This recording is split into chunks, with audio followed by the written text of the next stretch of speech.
A compassionate woman named Ava always did her best to help others, even when the world didn't treat her kindly. But when she saves a white child from drowning one day and is met with cold stares and whispers, Ava's quiet life is turned upside down, and she is forced to face a battle she never expected. What was it about that moment that changed everything for Ava?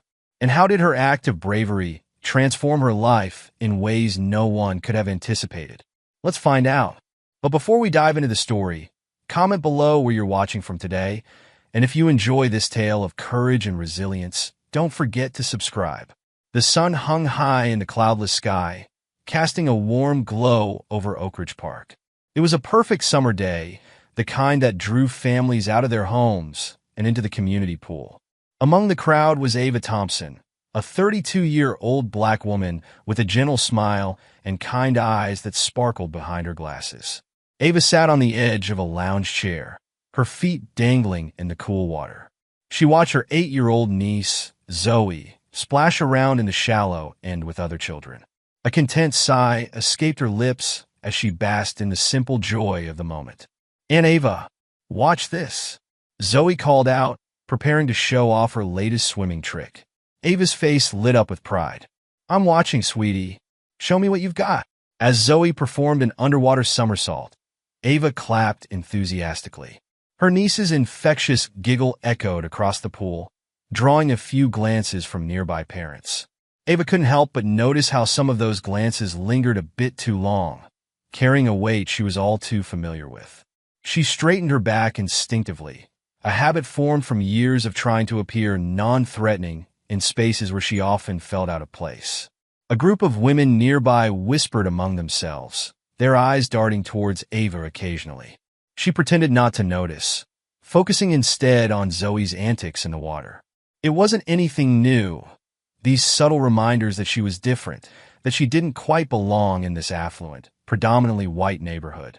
Ava's mind drifted to her classroom at Oak Ridge Elementary, where she taught 3rd grade. There, surrounded by the eager faces of her students, she felt at home. In that room, skin color didn't matter. She was simply Ms. Thompson, the teacher who made learning fun and always had a kind word for everyone. "Is this seat taken?" A voice interrupted her thoughts. Ava looked up to see Sarah Miller, one of her students' mothers, gesturing to the empty chair beside her. Sarah's son, Tommy, was in Ava's class this year. "Oh, not at all," Ava replied with a welcoming smile. "Please have a seat." Sarah settled into the chair, her designer sunglasses perched atop her perfectly styled blonde hair. "It's such a lovely day, isn't it?" she remarked, her tone polite but distant. "It really is," Ava agreed. The kids are having a blast. A moment of awkward silence stretched between them. Ava could sense Sarah's discomfort, the way she seemed to be searching for something to say. "Tommy's doing so well in your class," Sarah finally offered. "He talks about you all the time." Ava's face brightened. "That's wonderful to hear. Tommy's such a bright boy. He has a real talent for creative writing." Sarah nodded, a hint of pride in her smile. "Yes, well, we've always encouraged his creativity at home." The conversation lulled again, and Ava found herself wishing she could bridge the invisible gap between them. She'd faced this countless times before, the polite but distant interactions, the struggle to connect across racial and social divides. "Aunt Ava," Zoe's voice cut through the tension. "Can we get ice cream?" Grateful for the interruption, Ava stood up. "Of course, sweetie. Let's go see what flavors they have." As she helped Zoe out of the pool, Ava couldn't help but notice Sarah's barely concealed relief at her departure. She pushed down the familiar ache of exclusion and focused on her niece's excitement. They made their way to the small concession stand, joining the line of eager children and their parents. Ava felt a few more stares, heard a few more whispers. She held her head high, reminding herself that she had every right to be there. "What flavor are you thinking, Zoe?" Ava asked, running a hand through her niece's damp curls. Zoe's brow furrowed in concentration. Chocolate. No, wait, strawberry. Or maybe." Ava chuckled. "Take your time, sweetie. We're in no rush." As they waited, Ava's gaze wandered across the pool area.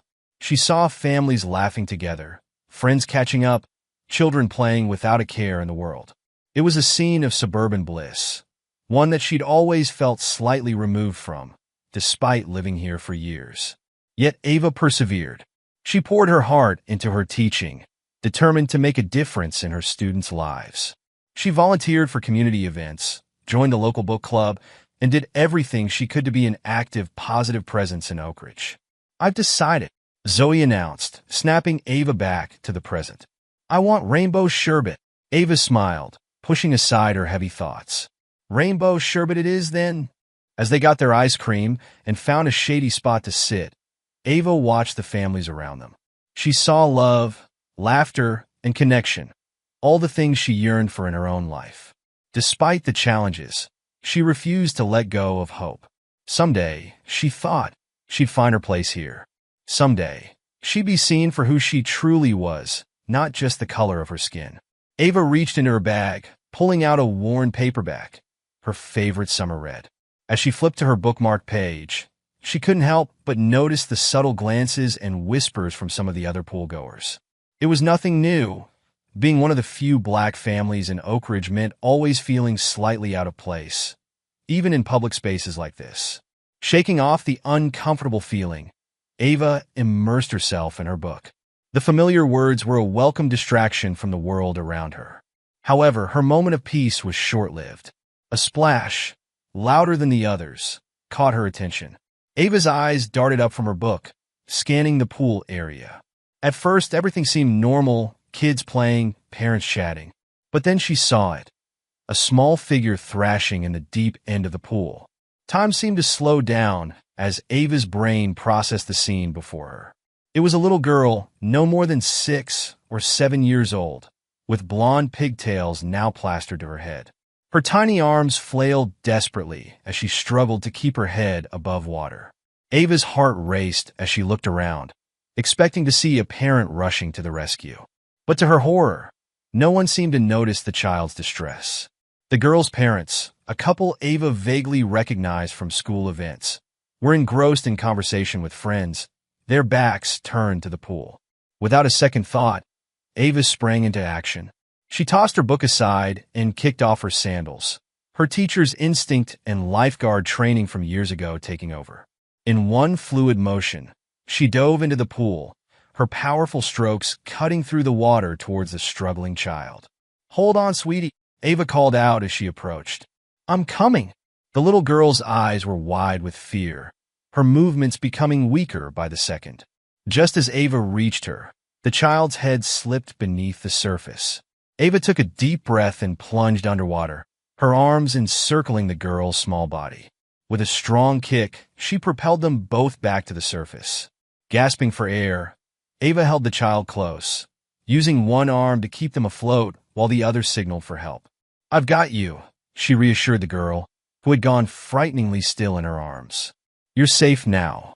By this time, other pool-goers had noticed the commotion. Shouts of alarm rippled through the crowd as Ava swam towards the edge of the pool. Strong hands reached down to help them out, and suddenly they were on solid ground, surrounded by a growing crowd of onlookers. Ava's focus narrowed to the small, motionless body before her. The little girl wasn't breathing.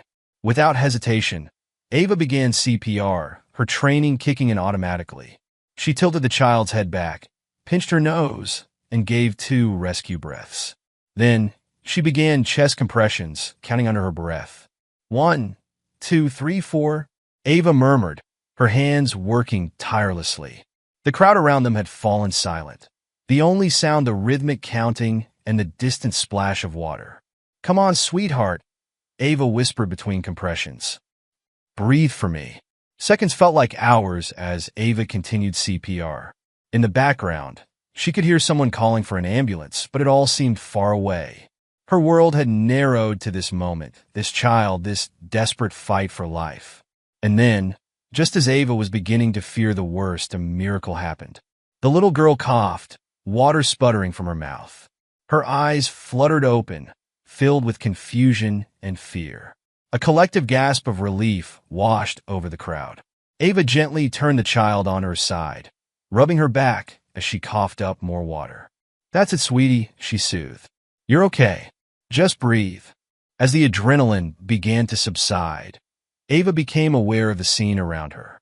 A sea of faces stared down at them, some in awe, others in shock, and a few with expressions she couldn't quite read. She suddenly felt very exposed, her clothes clinging to her body, her hair a mess of wet curls.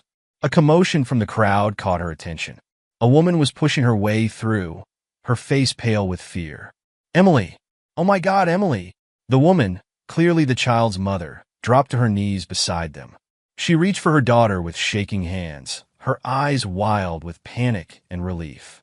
"She's all right," Ava assured her, gently helping to transfer the girl, Emily, into her mother's arms. "She's breathing normally now, but she should still be checked out by the paramedics when they arrive." The mother nodded, clutching Emily tightly. Her eyes met Ava's, and for a moment, Ava saw a flicker of something, gratitude, perhaps mixed with hesitation. The look made Ava's stomach twist uncomfortably. "Thank you," the woman said, her voice barely above a whisper. But there was a strain in her tone, a reluctance that Ava had heard too many times before. Before Ava could respond, a man pushed through the crowd, Emily's father. His face was a mask of concern as he knelt beside his wife and daughter. "What happened? Is she okay?" "She nearly drowned," his wife explained, her voice shaky. This woman saved her." The father's eyes finally landed on Ava, widening slightly as he took in her appearance. Ava could almost see the thoughts racing behind his eyes. Surprise, confusion, and something else she couldn't quite name. You saved our daughter?" he asked, his tone a mix of gratitude and disbelief. Ava nodded, suddenly feeling self-conscious under his scrutiny. "I saw her struggling in the deep end. I used to be a lifeguard, so I just reacted." The father nodded slowly, his arm going around his wife's shoulders. "Well, we can't thank you enough. Really." But despite his words, Ava could sense a hesitation in his manner. It was in the way he didn't quite meet her eyes, the stiffness in his posture. She'd encountered it before, the subtle discomfort some people felt when confronted with breaking their preconceived notions. The arrival of the paramedics broke the awkward moment. They quickly took charge of the situation, checking Emily's vital signs and preparing her for transport to the hospital for a thorough examination. As Emily was being tended to, Ava became acutely aware of the murmurs rippling through the crowd. She caught snippets of conversations, not all of them kind. "Can you believe it? Who is she? I've never seen her here before. How did none of us notice the girl drowning? Well, thank goodness she was here, I suppose." The last comment, spoken with a hint of reluctance, made Ava's chest tighten. She'd just saved a child's life, and yet some people seemed more concerned with the color of her skin than her heroic actions. Zoe appeared at Ava's side, wrapping her arms around her aunt's waist. "Aunt Ava, you're amazing. You saved that little girl." Ava managed a small smile, hugging her niece close. "I just did what anyone would do, sweetie." But as she looked around at the faces of her neighbors, some admiring, some skeptical, some openly hostile, Ava knew that wasn't entirely true. She had done something extraordinary, something that would ripple through this community in ways she couldn't yet imagine. Emily's parents were preparing to accompany their daughter to the hospital. As they stood up, Emily's mother turned to Ava once more. "Thank you again," she said, her voice a little steadier now. We don't know what we would have done if you hadn't been here." Ava nodded, offering a gentle smile. "I'm just glad I could help. I hope Emily feels better soon." As the family walked away, following the paramedics, Ava couldn't help but notice how neither parent had asked for her name or offered theirs. It was a small thing, perhaps, but it spoke volumes. The crowd began to disperse, people drifting back to their chairs or heading home, the excitement of the day wearing off. But Ava could feel their eyes on her, could hear the whispers that followed in her wake. "Aunt Ava," Zoe said, tugging at her hand. "Can we go home now?" Ava nodded, suddenly feeling exhausted. "Yes, sweetie. Let's go home." As they gathered their things, Ava couldn't shake the feeling that this incident was far from over. She had saved a life today, had proven her worth beyond any doubt. And yet, as she walked out of the pool area with Zoe, she sensed that her greatest challenge was still to come. The morning after the incident at the pool dawned bright and clear, But Ava Thompson woke with a sense of unease settling in her stomach. As she went through her morning routine, she couldn't shake the feeling that something had fundamentally changed in her world. Stepping out onto her front porch to collect the newspaper, Ava noticed her neighbor, Mr. Peterson, watering his lawn across the street. Usually, he'd offer a cheerful wave and a good morning. But today, he quickly averted his gaze, suddenly very interested in adjusting the nozzle on his hose. Frowning, Ava picked up the newspaper and retreated inside. As she flipped through the pages, she found a small article about the incident at the pool. Her heart sank as she read the carefully worded piece, which seemed to downplay the severity of the situation. Local teacher assists in pool incident. The article barely mentioned the fact that she had performed CPR or that Emily had been unconscious. Instead, it focused on pool safety and the importance of parental supervision. Ava's name wasn't mentioned, but she was described as a 32-year-old teacher from the local elementary school. As she prepared for work, Ava's phone buzzed with notifications. She had been tagged in several social media posts about the incident. With a mix of curiosity and trepidation, she began to scroll through the comments. So proud of our community coming together in times of need. Accidents happen, but thank goodness everyone is okay. I heard the girl was just playing around. Some people will do anything for attention. That last comment made Ava's blood run cold. How could anyone think she had exaggerated the danger for attention? She had held Emily's lifeless body in her arms, had breathed life back into her lungs. The memory of those terrifying moments was etched into her mind. Shaking off her discomfort, Ava finished getting ready for work. She had a meeting with the principal today to discuss plans for the upcoming school year. As she drove to Oak Ridge Elementary, she tried to focus on the positive. She had saved a life. Surely that would outweigh any negative reactions, right? But as Ava walked into the school building, she immediately sensed a change in the atmosphere. Conversations hushed as she passed by, only to resume in hurried whispers once she was out of earshot. Her colleague, Susan, who usually greeted her warmly, gave only a tight-lipped smile before hurrying away. Confused and hurt, Ava made her way to the principal's office. As she waited outside, she overheard a heated conversation from within. Can't ignore the liability issues here, Tom. What if the parents decide to sue? Sue? For what? Saving their daughter's life. You know how these things can get twisted. We need to be prepared for any fallout. Ava's heart raced. Were they talking about her? About the incident at the pool? Before she could process what she'd heard, the door opened, and Principal Matthews stepped out. "Ah, Ava," he said, his smile not quite reaching his eyes. "Come in, please." The meeting that followed was surreal. While they did discuss the upcoming school year, there was an undercurrent of tension that Ava couldn't ignore. Principal Matthews kept steering the conversation towards the pool incident, asking probing questions about what exactly had happened. "You're sure the child was actually in danger?" he asked at one point. "Sometimes kids can be dramatic, you know." Ava felt as if she'd been slapped. "Emily was unconscious when I pulled her from the water," she said firmly.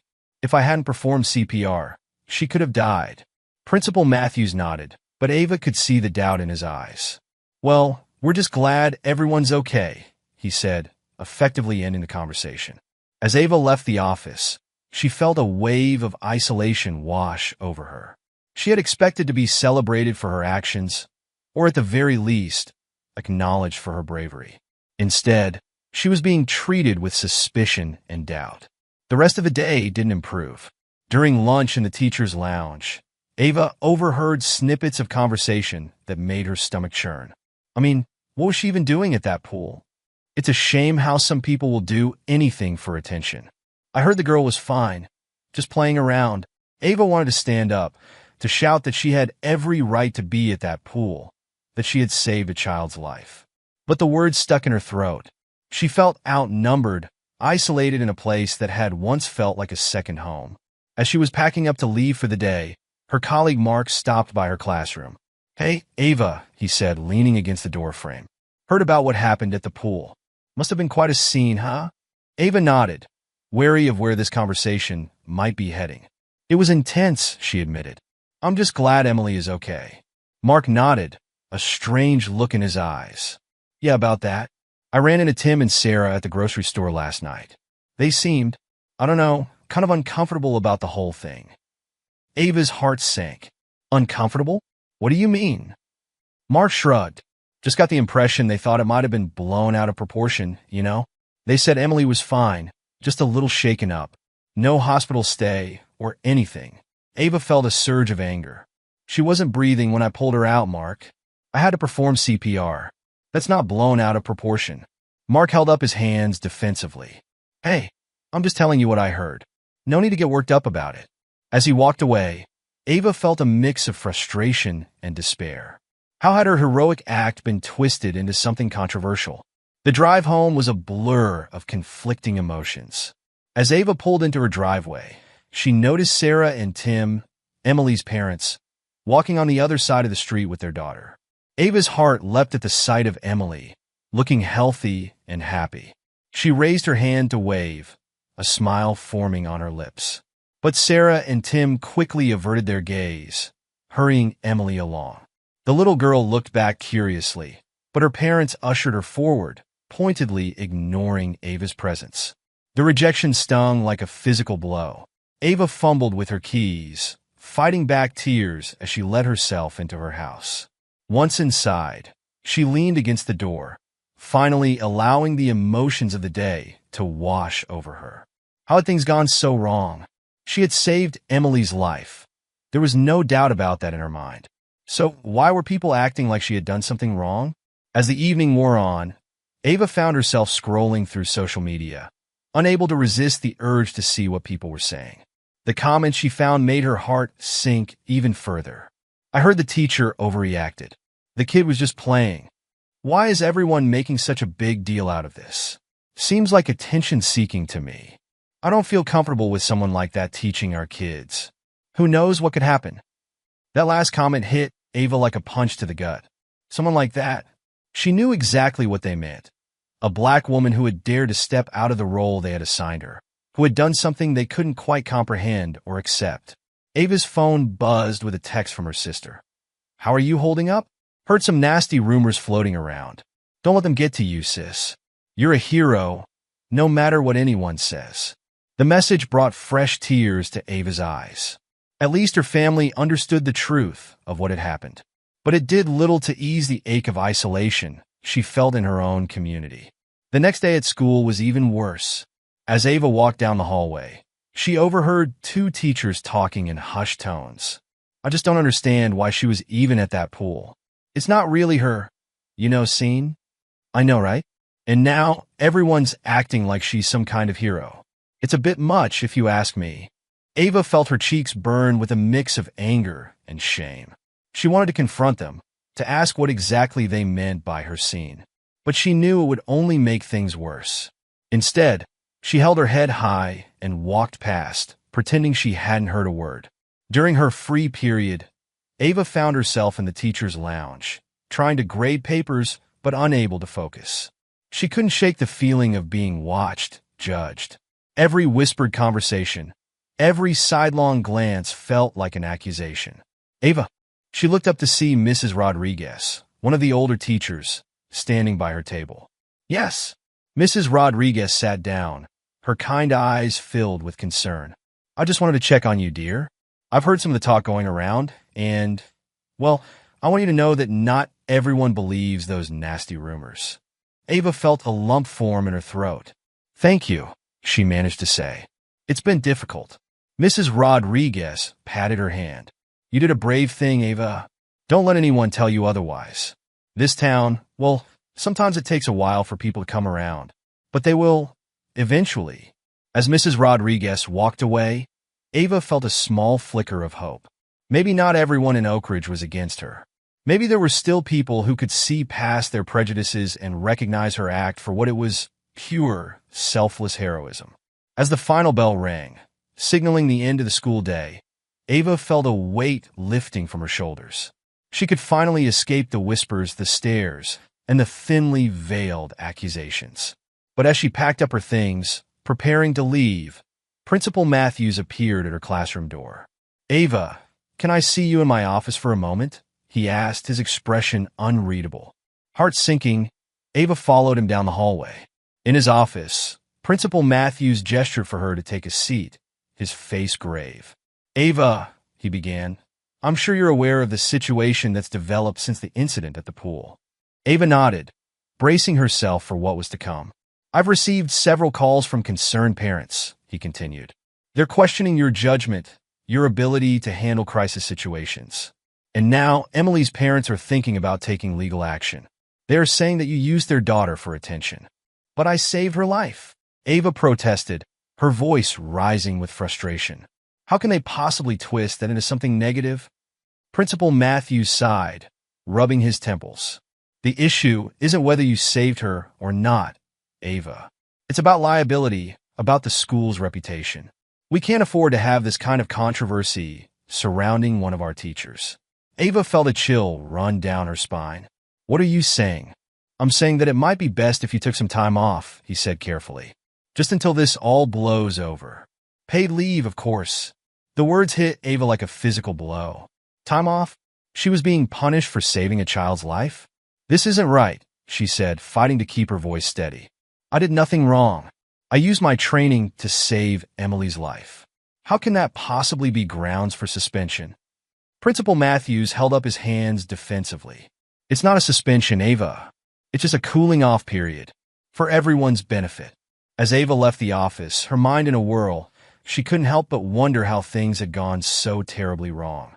She had acted on instinct, using her skills to save a life. And now, instead of being celebrated as a hero, she was being treated like a pariah. The drive home was a blur of conflicting emotions. Anger at the injustice of it all, hurt at the way her colleagues and neighbors had turned on her. And underneath it all, a deep, gnawing fear about what this meant for her future in Oak Ridge. As she pulled into her driveway, Ava noticed a small group of neighbors gathered on the sidewalk across the street. They fell silent as she got out of her car, their eyes following her as she walked to her front door. She could feel the weight of their judgment, their unspoken accusations. Inside, Ava collapsed onto her couch, the events of the day finally overwhelming her. She thought about the life she had built in Oak Ridge, her job that she loved, the home she had made for herself, the community she had tried so hard to be a part of. And now, it all seemed to be crumbling around her. Her phone buzzed with a text from her sister. "Heard what happened at school. This is BS, sis. You're a hero, no matter what those small-minded people say. Want me to come over?" Ava felt a lump form in her throat. At least her family still believed in her. But it did little to ease the ache of isolation she felt in her own community. As the evening wore on, Ava found herself unable to shake off the feeling of being watched, judged. Every car that drove by, every voice she heard outside, made her tense up. She felt like a stranger in her own home, in the neighborhood she had lived in for years. Unable to bear the silence any longer, Ava decided to take a walk, hoping the fresh air might clear her head. But as she stepped outside, she immediately regretted her decision. Her neighbors, who were usually friendly or at least polite, now averted their eyes or hurried inside their houses. The few who did meet her gaze did so with suspicion or outright hostility. As she rounded the corner, Ava came face to face with Sarah and Tim, walking hand in hand with Emily. For a moment, time seemed to stand still. Emily's eyes lit up with recognition, and she opened her mouth as if to speak. But Sarah quickly pulled her closer, shooting Ava a warning glare. "Emily, honey, don't talk to strangers," Tim said loudly, purposefully looking right through Ava as if she wasn't there. Ava felt her heart break a little more. She wasn't a stranger. She was the woman who had saved their daughter's life. But in their eyes, she had become something dangerous, something to be feared and avoided. As she watched them hurry away, Ava felt the full weight of her isolation descend upon her. She had saved a life, had done everything right, and yet here she was ostracized, suspended from her job, and treated like a pariah in her own community. For the first time since the incident, Ava allowed herself to cry. The tears came hot and fast, a release of all the pent-up emotion she had been holding back. She cried for the injustice of it all, for the way her act of heroism had been twisted and misunderstood. She cried for the community she had thought she was a part of, and for the harsh reality of the prejudices that still existed beneath the surface. The days dragged on. each one blending into the next in a haze of isolation and uncertainty.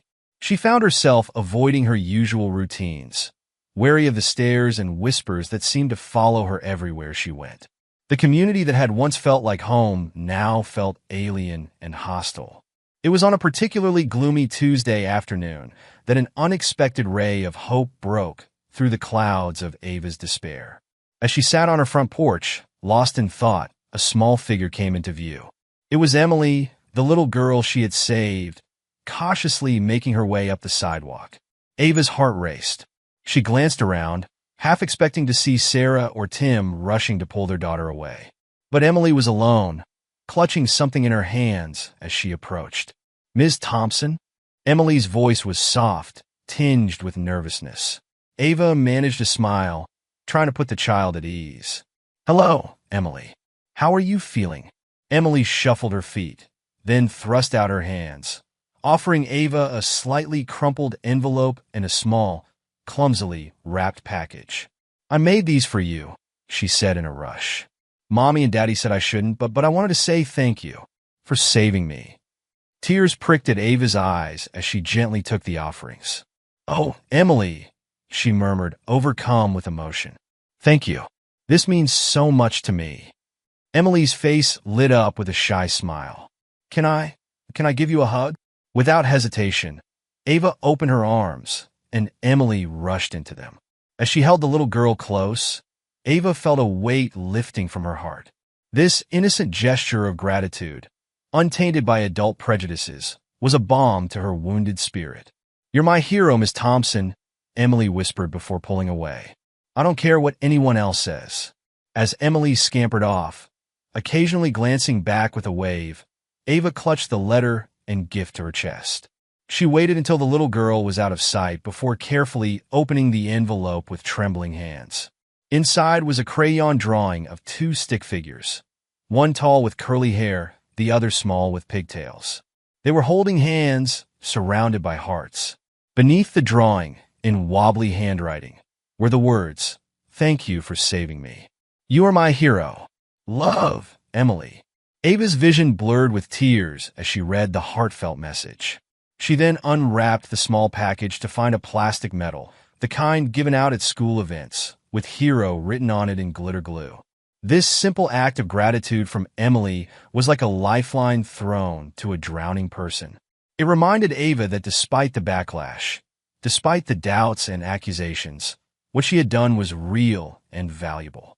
She had saved a life, and in the eyes of the person who mattered most, the child she had rescued, she was indeed a hero. Clutching Emily's gifts, Ava went inside, her steps lighter than they had been in days. She placed the drawing and medal on her mantle, a visible reminder of the truth amid all the lies and misconceptions swirling around her. As she stood there, gazing at Emily's heartfelt offerings, Ava's phone buzzed with an incoming call.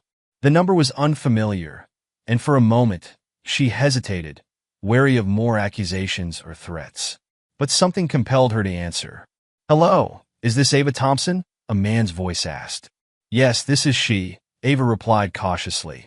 "Miss Thompson, my name is Marcus Johnson. I'm a journalist with the National Tribune. I've been hearing some interesting things about an incident at your local pool, and I was hoping to talk to you about it." Ava's heart raced. A journalist? From a national paper? How had her story reached so far? I'm not sure what to say," Ava stammered. "It's been a difficult time." Marcus's voice softened. "I can imagine. That's actually why I'm calling. I've heard conflicting accounts of what happened, and I'm interested in telling your side of the story. It seems to me that there's more going on here than just a simple pool rescue." Ava hesitated. She had been burned so many times already by people twisting her words and actions. Could she trust this stranger to tell her story fairly? As if sensing her reluctance, Marcus continued. "Ms. Thompson, I'll be honest with you. What I'm hearing about a woman saving a child's life and then facing backlash from her community, it doesn't sit right with me. I think this is a story that needs to be told, and I'd like to give you the platform to tell it." Ava's eyes drifted to Emily's drawing on the mantle. She thought about the little girl's bravery in coming to thank her, despite her parents' disapproval. Maybe it was time for Ava to be brave too. "Okay, she said finally. I'll talk to you, but I want to tell the whole truth, not just the parts that make for a good headline. That's exactly what I'm looking for, Marcus assured her. How about we meet tomorrow? I can come to you. Make it as comfortable as possible. They set a time, and as Ava hung up the phone, she felt a mix of anxiety and hope. This could be her chance to set the record straight, to tell her story without the filter of small-town gossip and prejudice. The next day, Ava found herself sitting across from Marcus in her living room. He was younger than she had expected, with kind eyes and an easy smile that helped put her at ease. Thank you for agreeing to meet with me, Miss Thompson, Marcus began, setting up his recorder. Why don't we start at the beginning? Can you tell me about the day of the incident at the pool? Taking a deep breath, Ava began to recount the events of that fateful day. As she spoke, she found the words flowing more easily than she had expected. She described the peaceful afternoon at the pool, the sudden realization that Emily was in danger, the adrenaline-fueled rescue, and the tense moments of CPR that brought the little girl back to life. Marcus listened intently, occasionally asking for clarification, but mostly letting Ava tell her story in her own words. When she got to the part about the community's reaction, his brow furrowed with concern. So you're saying that instead of being celebrated for your heroic actions, you face suspicion and hostility? He asked, his pen poised over his notepad. Ava nodded, feeling a lump form in her throat. It was like they couldn't reconcile the idea of me, a black woman, being a hero. Some people even suggested I had exaggerated the danger for attention. Marcus shook his head, a look of disbelief on his face. And Emily's parents? How did they react? Ava's voice wavered as she recounted her encounters with Sarah and Tim, their cold dismissal of her action. They're acting like I did something wrong by saving their daughter, she finished, unable to keep the hurt from her voice. As the interview continued, Ava found herself opening up about more than just the incident at the pool. She talked about her experiences as one of the few black teachers in a predominantly white school, the subtle, and sometimes not so subtle, prejudices she faced daily, and her deep love for her students despite it all. Ms. Thompson, Marcus said as the interview drew to a close, I want to thank you for your honesty and bravery in sharing your story. I think it's an important one that needs to be told. Ava managed a small smile. Thank you for listening. I hope this can make a difference somehow. As Marcus packed up his equipment, he paused, looking at Ava with sincere admiration. You know, in my line of work, I meet a lot of people who call themselves heroes. But you, Ms. Thompson, you're the real deal. Don't let anyone tell you differently. After Marcus left, Ava felt a mixture of relief and anxiety. She had told her story, laid bare her experiences and feelings. Now, all she could do was wait and see what would come of it. The article was published a week later, and the impact was immediate and far-reaching. Marcus had done a masterful job of presenting Ava's story, weaving together the events at the pool with the larger context of racial bias and the often overlooked contributions of black women in society. The headline read, Hero or Pariah? The shocking story of a black teacher who saved a child's life and paid the price. As Ava read the article, she felt a whirlwind of emotions. Marcus had captured her voice perfectly, presenting her experiences with sensitivity and depth. He had also included quotes from child safety experts who praised Ava's quick thinking and life-saving actions, as well as social commentators who spoke about the broader implications of the community's reaction. What Ava wasn't prepared for was how quickly the story spread. Within hours of publication, it had been picked up by major news outlets across the country. Her phone began buzzing incessantly with notifications as the article was shared thousands of times on social media. Hashtag Justice for Ava began trending on Twitter, with people from all walks of life expressing their outrage at her treatment and their admiration for her bravery. Ava watched in amazement as her story sparked a national conversation. News panels debated the racial dynamics at play, while social media exploded with personal stories from other black women who had faced similar prejudices in their own communities. Celebrities and influencers began sharing the article, adding their voices to the chorus of support for Ava. A famous actress tweeted, Ava Thompson is a hero, plain and simple. The fact that she's facing backlash for saving a child's life shows how far we still have to go in addressing racial bias. Hashtag Justice for Ava.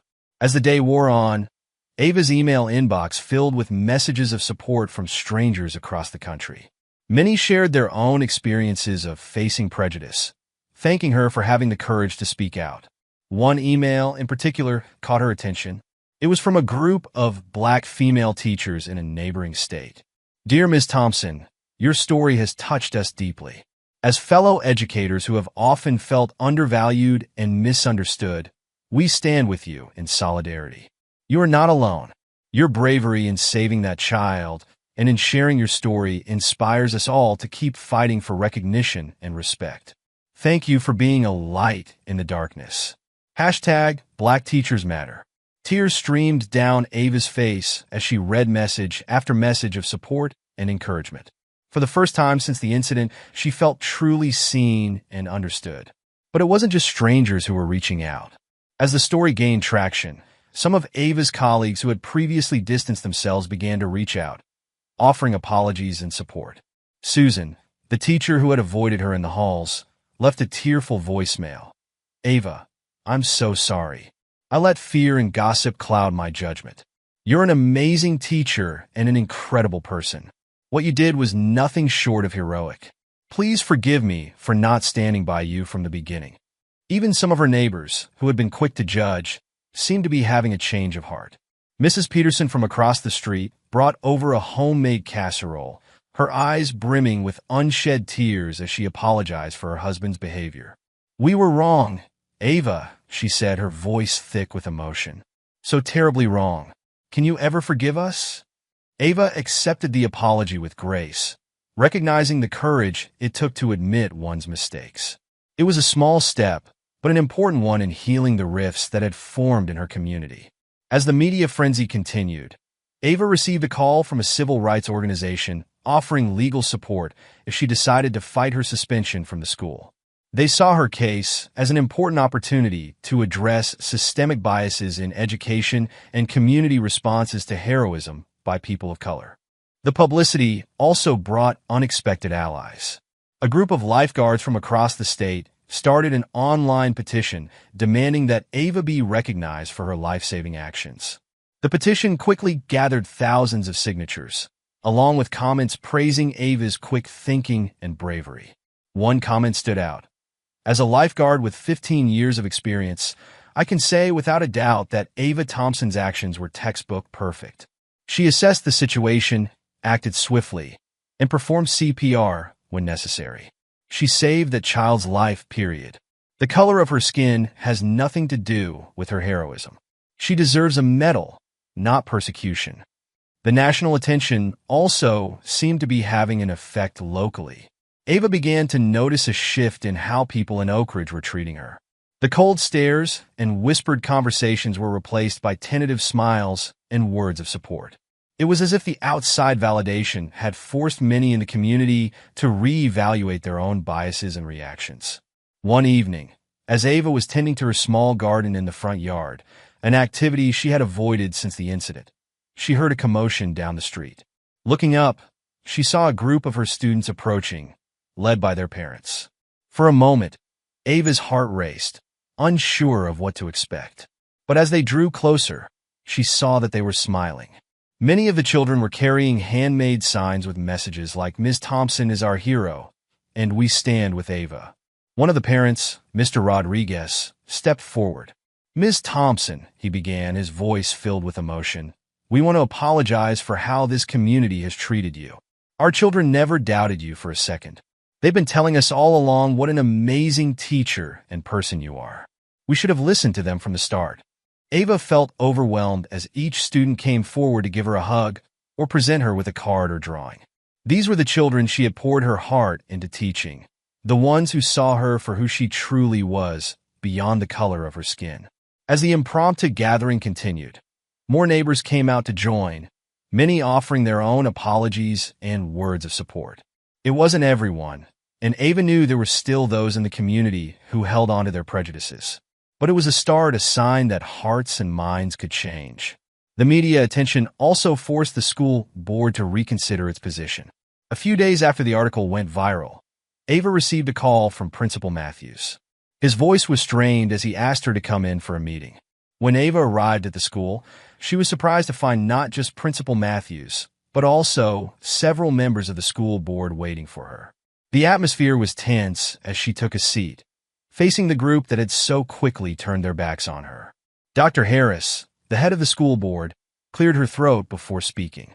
"Ms. Thompson, we've asked you here today to offer our sincerest apologies. We acted hastily and unjustly in placing you on leave. Your actions at the pool were nothing short of heroic, and our response was colored by biases we didn't even realize we held." Ava sat in stunned silence as Dr. Harris continued. "We'd like to offer you immediate reinstatement, with full back pay for the time you were on leave. Additionally, we're proposing a series of diversity and bias training sessions for all staff, which we'd be honored if you'd help develop." Principal Matthews chimed in, unable to meet Ava's eyes. "I also owe you a personal apology, Ava. I let fear of controversy cloud my judgment. You're one of the best teachers we have, and I should have stood by you from the beginning." As the meeting continued, Ava felt a mix of emotions: vindication, relief, but also a lingering hurt from how quickly she had been cast aside.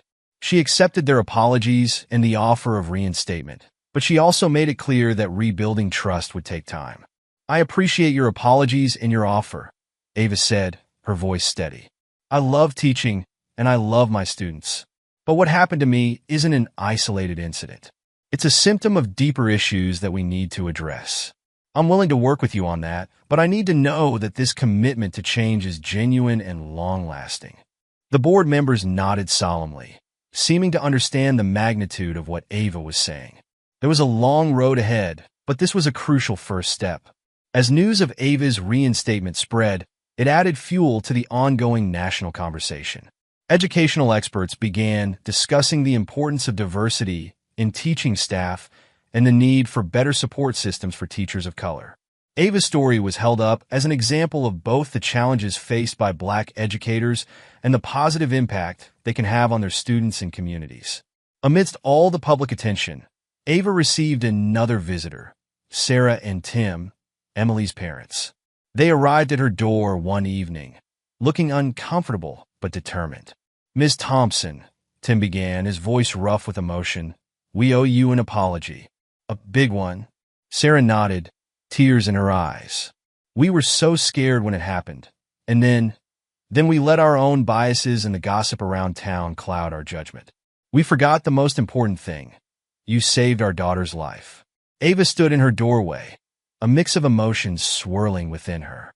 Part of her wanted to slam the door, to shut out the people who had caused her so much pain. But another part, the part that had always believed in the power of understanding and forgiveness, held her ground. "Please," Tim said, his voice cracking. "Can we come in and talk?" After a moment's hesitation, Ava stepped aside, allowing them to enter. They sat in her living room, an uncomfortable silence stretching between them. Sarah's eyes landed on Emily's drawing on the mantel. "She made that for you, didn't she?" she asked softly. Ava nodded. "She came by to thank me. It meant more than I can say." Tim hung his head. "We told her not to, you know. We were so caught up in our own fear and prejudice that we couldn't see what was right in front of us.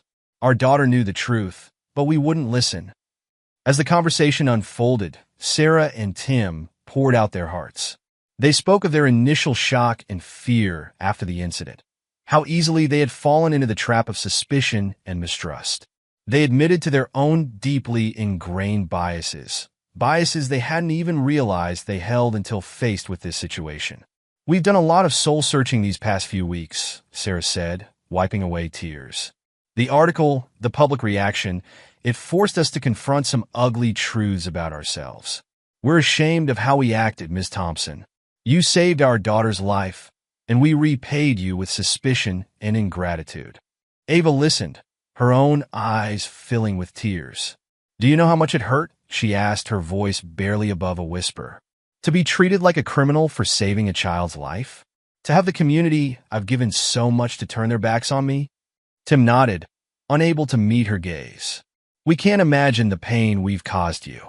We don't expect forgiveness, Miss Thompson. We needed you to know how sorry we are and how grateful we are for what you did for Emily." As the conversation continued, Ava felt a weight lifting from her shoulders. The hurt wasn't gone, but hearing Sarah and Tim acknowledge their mistakes, seeing their genuine remorse, began to heal wounds she thought might never close.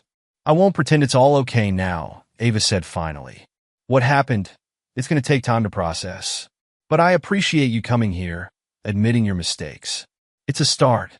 Before they left, Sarah hesitated, then pulled out an envelope from her purse. We've decided to drop any idea of legal action. In fact, we've written a public statement clearing your name and thanking you for saving Emily. We're going to send it to the paper tomorrow." Ava took the envelope, her hand shaking slightly. "Thank you," she said softly. "That means a lot." As Sarah and Tim left, Ava felt as if a chapter was closing. The road ahead was still uncertain, but for the first time in weeks, she felt a glimmer of hope for real change. The next few weeks were a whirlwind of activity. Sarah and Tim's public statement, combined with Ava's reinstatement at the school, sparked a new wave of media attention. But this time, the narrative was different. Instead of controversy, the focus was on reconciliation, on a community coming together to confront its biases and work towards positive change. Ava found herself at the center of it all, a reluctant symbol of resilience and forgiveness. She was invited to speak at community events, sharing her experiences and insights on combating racial bias. At first, she was hesitant, still raw from her ordeal. But as she saw the impact her words were having, she embraced her new role. At one particularly memorable town hall meeting, Ava stood before a packed auditorium, her voice strong and clear. "What happened to me isn't unique," she began. "Every day, people of color face prejudice and discrimination, often in subtle ways that are easy for others to overlook or dismiss. But my experience shows how quickly those underlying biases can surface in times of stress or fear." She paused, looking out over the sea of faces, some familiar, some new, all listening intently. The easy thing would be to point fingers, to lay blame. But that's not why I'm here. I'm here because I believe in the power of education, not just in our schools, but in our community. We have an opportunity here, an opportunity to learn from this experience and to grow. As Ava continued her speech, she could see the impact of her words. People nodded, some wiped away tears. She saw a dawning understanding on faces that had once looked at her with suspicion. "Change isn't easy," she concluded. "It requires us to confront uncomfortable truths about ourselves and our society. But I've seen firsthand the power of that change. I've seen people acknowledge their mistakes and commit to doing better. That gives me hope, and I invite all of you to join me on this journey of understanding and growth." The applause that followed was thunderous. As Ava stepped down from the podium, she was enveloped in a sea of hugs and handshakes. People she had never spoken to before came up to thank her, to share their own stories, to ask how they could help make a difference. In the weeks that followed, Ava saw real changes beginning to take root in Oak Ridge. The school board, true to their word, implemented comprehensive diversity and bias training for all staff. Ava played a key role in developing the curriculum, drawing on her own experiences to create meaningful, impactful sessions. The ripple effects spread beyond the school. Community groups began organizing workshops on racial equity and inclusion. The local library started a monthly book club focused on works by authors of color. Even the town council announced plans to review local policies and practices to ensure they were equitable and inclusive. Ava's students, too, were affected by the changes. In her classroom, she noticed a new openness in discussions about race and diversity. Her students, inspired by her example, started a kindness club dedicated to promoting understanding and acceptance throughout the school. One day, as Ava was leaving school, she found Emily waiting for her by her car. The little girl rushed forward, wrapping her arms around Ava's waist. "Miss Thompson, I got an A on my history project," Emily exclaimed, her face beaming with pride. Ava hugged her back, a warm smile spreading across her face. "That's wonderful, Emily. I knew you could do it. As Emily chattered excitedly about her project, Ava saw Sarah approaching, a tentative smile on her face. I hope you don't mind, Sarah said. Emily insisted on waiting to tell you her news in person. Ava shook her head. Not at all. I'm always happy to celebrate my students' successes. There was still a hint of awkwardness between them, but it was overshadowed by the genuine warmth in Sarah's eyes. We're having a little celebration dinner for Emily tonight, she said. We'd be honored if you'd join us. The invitation caught Ava off guard. She hesitated for a moment, memories of past hurts flashing through her mind. But as she looked down at Emily's hopeful face, she felt her reservations melting away. I'd love to, she said softly. That evening, as Ava sat around the dinner table with Emily and her family, she felt a sense of peace she hadn't experienced in months. The conversation flowed easily, punctuated by laughter and shared stories. It wasn't perfect. There were still moments of tension, unspoken words hanging in the air. But it was a start, a step towards healing and understanding. As the weeks turned into months, Ava watched her community continue to evolve. The changes weren't always smooth or easy. There were setbacks, moments of frustration when old habits and biases resurfaced. But each time, Ava saw people making conscious efforts to do better, to learn and grow. Her own life, too, was transforming. The national attention her story had received led to opportunities she had never imagined. She was invited to speak at educational conferences, sharing her experiences and insights with teachers from across the country. She even started writing a book chronicling her journey and offering guidance for creating more inclusive educational environments. But perhaps the most significant change came on a warm spring afternoon, almost a year after the incident at the pool. Ava was in her classroom after school, preparing for the next day's lessons, when there was a knock at her door. Come in, she called, looking up from her desk. To her surprise, it was Principal Matthews, accompanied by Dr. Harris from the school board and Mayor Thompson. Ava, Principal Matthews began, an unfamiliar note of excitement in his voice. We have some news we'd like to share with you. Dr. Harris stepped forward, a warm smile on her face. Ms. Thompson, in recognition of your outstanding contributions to our school and community, we'd like to offer you a new position. We're creating a role of diversity and inclusion coordinator for the entire school district, and we believe you're the perfect person for the job. Ava sat in stunned silence as they outlined the details of the position.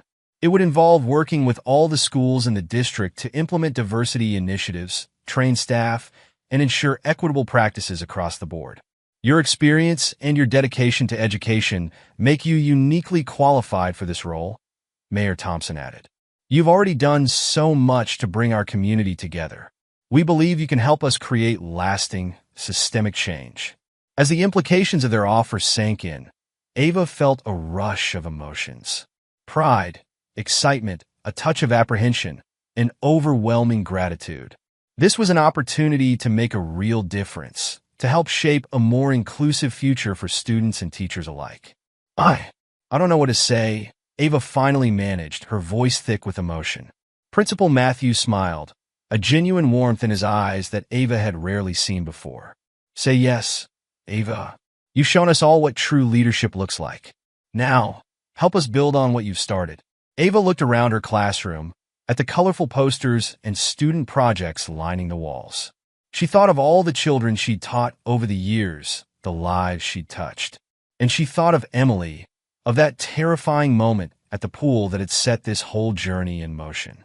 With a deep breath, she turned back to the group. Yes, she said, her voice growing stronger with each word. Yes, I'd be honored to take on this role. The room erupted in smiles and congratulations. As they discussed next steps and future plans, Ava felt a sense of purpose settling over her. She had always known that education was her calling, but now she saw a broader vision of what that could mean. That evening, as Ava sat on her front porch, watching the sun set over her neighborhood, she reflected on the incredible journey of the past year. From the depths of despair and isolation, she had risen to find a new purpose, a new role in her community. She thought of all the people who had played a part in this transformation, her students, her colleagues, even those who had initially turned against her. Each interaction, each challenge, had shaped her, strengthening her resolve and deepening her understanding. As the first stars began to twinkle in the darkening sky, Ava made a silent promise to herself and to her community. She would continue to fight for understanding, to bridge divides, to create spaces where everyone felt seen and valued. It wouldn't always be easy, but she was ready for the challenge. A movement caught her eye, and Ava looked up to see a group of her neighbors out for an evening walk. Among them were faces that had once looked at her with suspicion, now offering warm smiles and friendly waves. Ava waved back, a sense of belonging washing over her. This was her home, her community, and together, they were writing a new chapter, one of growth, understanding, and hope for a brighter, more inclusive future. As Ava stood to go inside, she paused for a moment, taking in the peaceful scene before her. She thought of the little girl she'd saved, of the ripples that one act had sent out into the world. And she smiled, knowing that sometimes the greatest changes start with a single moment of courage. The journey wasn't over. In many ways, it was just beginning. But Ava Thompson was ready, eager to see where this new path would lead. As she closed her front door, she felt a sense of excitement for the future, for all the lives she would touch and all the changes she would help bring about. In that moment, Ava knew that her true heroism wasn't just in saving a life that day at the pool. It was in her unwavering commitment to education, to understanding, and to building a community where everyone could thrive. And that was a mission she would gladly dedicate her life to, one day at a time. What would you do if you were in Ava's shoes, having just saved a child's life, only to face whispers, stares, and an unexpected battle for your dignity? Would you have had the courage to stand tall, even when the world seemed against you? Or would you have handled things differently? If this story of bravery, resilience, and standing up for what's right resonated with you, please consider subscribing to my channel. I put my heart into creating these meaningful narratives, and your support means everything. Thank you for being a part of this journey.